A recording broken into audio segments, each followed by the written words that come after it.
Panther people, what up? A former NFL scout lets me know who he thinks the number one wide receiver in this draft is. I'll let you know. What's going on? You watch Panthers Post. Thanks for joining. Thanks for everybody who watched my latest video about Bryce Young, how this is a massive year for him, and who this former NFL scout, Daniel Kelly, thinks is the right player to unlock him. And spoiler alert, not a wide receiver. Now, I see my guy, Daniel Kelly, is making the news a little bit. He was on ESPN First Draft. They talked about Shedeur Sanders, how he's like a 7th-round pick and all that stuff. He's been saying Shedeur Sanders is no good for quite some time. He's been getting a lot of heat, but I do appreciate you guys giving him the time to speak with us because unlike most of us here in this space, an NFL team actually had him on the payroll. Now, until one of us, including yours truly, starts getting paid by an NFL team to scout talent to make them better, I'm going to listen to the guy who's actually done it. So you might not like his opinions, but maybe his opinions are a lot like what other scouts are saying. And now you're starting to see a little bit.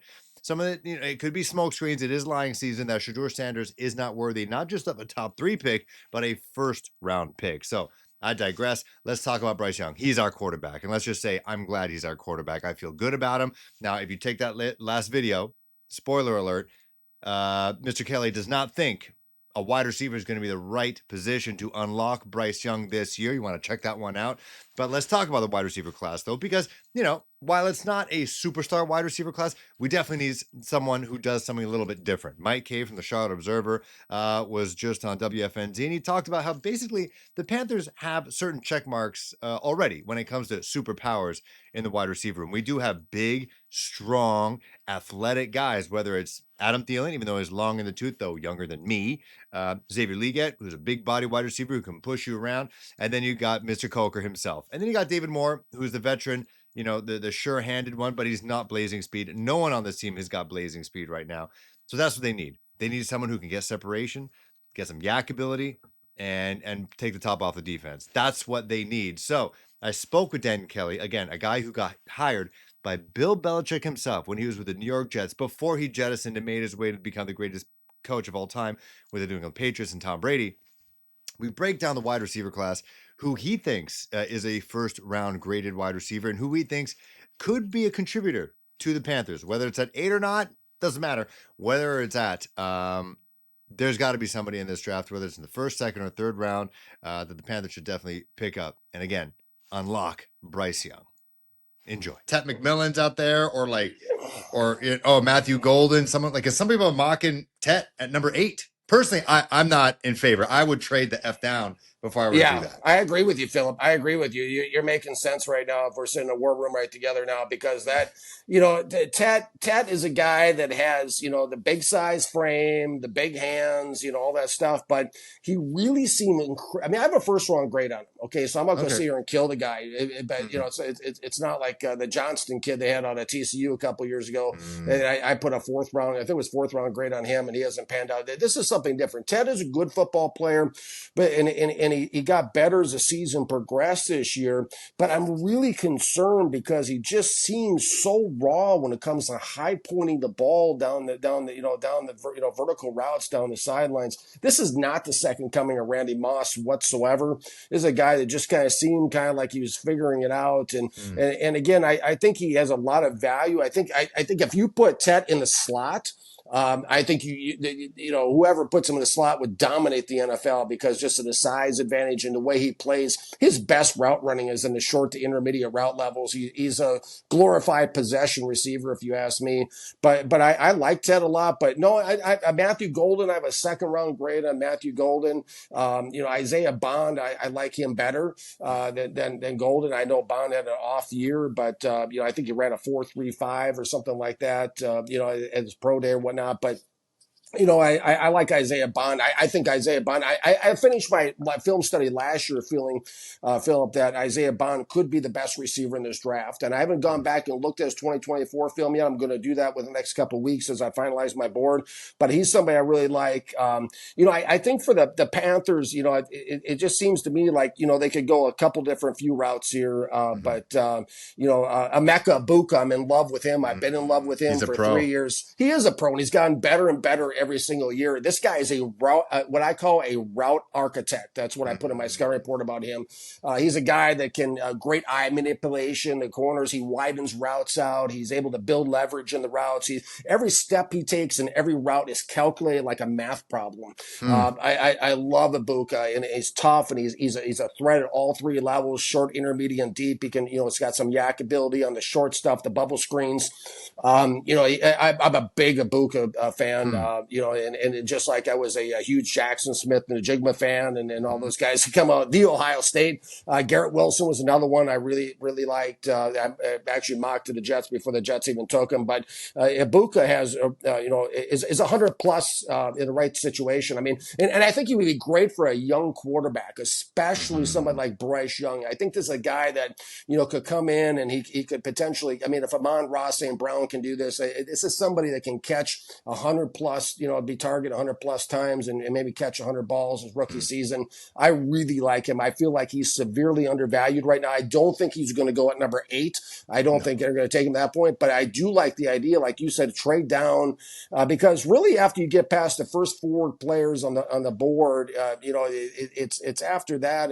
And my board's a little bit different than most people's top 4. Yeah. Which I'll wait till you reveal it when you do. But yeah. My phone's on fire most days from the amount of attacks I take. But it's a little bit different than most people's. But I got Cam Ward at number 1.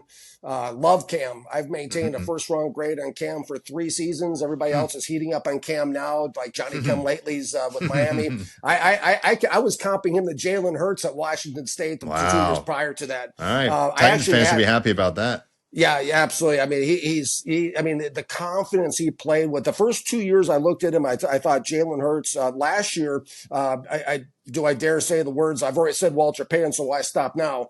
But on Ashton Genty, but Patrick Mahomes went through my mind when I watched Cam Ward's film. I mean, he was just he's got that build too. He's kind of like got that dad bod. Yeah, he does. He was just toying with defenders. He was baiting defenders in, and they were reading stuff, and he was at the same time is reading downfield, and he's just such a high football IQ. He's so smart when he talks about the game, and he's so prepared. One of the things I love most about Cam Ward is like a fish in water. I mean, he goes out of FCS Incarnate Word and boom hits FBS Washington State, doesn't miss a beat. Right. Goes from Washington State, boom, doesn't miss a beat, goes right to Miami, and that acclimating that quickly. His preparation is off the charts. He's already talking about like if he goes to Tennessee, he's already looked at their opponents, looked at their film, understands their system. His preparation, he is. He's a classroom guy. He's in there. Nice. His teammates really like him. So Cam Ward is a guy. Ultra confident. That's the thing I love most about Cam is ultra confident. Then at number 2, I have right now Ashton Genty. We've talked about him. At number 3, I have Abdul Carter. He's a beast. Yeah. He is best defensive prospect in the draft to me. The fastest edge rusher I've ever seen in my life. Now I say that with great respect too to the people I've seen over the last 43 years. Lawrence Taylor. I grew up watching Lawrence Taylor run through Joe Jacoby, Don Warren, and the running back and the water boy to get to the quarterback. I mean, he destroyed people. So when I say edge rusher, obviously Lawrence Taylor is the best that's ever played that I've ever seen. But in terms of speed, he's faster. I feel than Lawrence. He's faster than Micah Parsons. He's faster than a Nolan Smith who came out of Georgia a couple years ago, who I loved and put a first round grade on. I put a first round grade on Parsons too bad. Parsons he underachieves. At times he just shuts it off and goes into a shell. Now his playing half the time is better than everybody else is playing 1,000% of the time. So it doesn't really, people don't recognize it, but he goes, he takes some plays off, especially during the playoffs, 1 sack in 4 playoff games for Dallas. He's too busy thinking about his podcast. Yeah, I think so. I think you're right. I think that's what it is. But I'd take him with the Panthers any day. I'd trade multiple firsts for him. I hear that, but Abdul Carter is just a speed demon, and that's what you need because in this league it's about 2.2 about 2.2 to 3 seconds is the average throwing time, next gen stats. So it's one Mississippi, two Mississippi, three, and you got to be able to get heat on the quarterback. And a guy like Abdul Carter can just, the burst, the speed, the acceleration, the pocket adjust that he has is special. I really like Abdul Carter. And then number 4, I have Travis Hunter, but not as a corner. I have him as a wide receiver. Okay, I can see Yeah. that. Yeah, I have him as the first. He's a generational wide receiver in the NFL. Really? I think we're gonna end up talking about him in the same breath as Justin Jefferson, Jamar Chase, the I can see CeeDee that. Lamb. Yeah, I can see that.